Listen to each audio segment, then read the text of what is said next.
OBC नेते हरिभाऊ राठोड यांनी मंत्री विखे पाटलांची काही वेळापूर्वी भेट घेतली। ओबीसींच्या आरक्षणाला धक्का लागू न देण्याची मागणी यावेळेला हरिभाऊ राठोड यांनी केलेली आहे।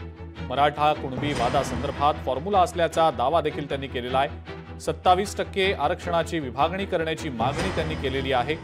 9% आरक्षणाची विभागणी करा असं हरिभाऊ राठोड यांनी विखे यांच्या समितीला सांगितल्याची माहिती मिळते। मी मान्य विखे पाटलांची भेट यासाठी घेतली आहे।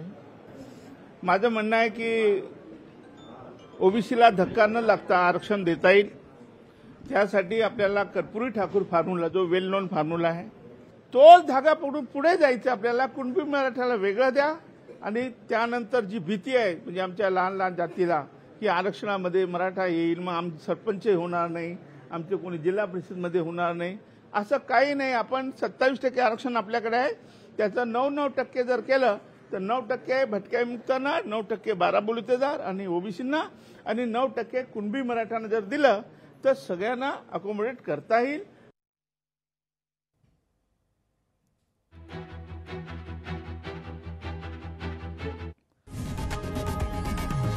लोकशाही मराठी ऐका, पहा, जागरूक रहा।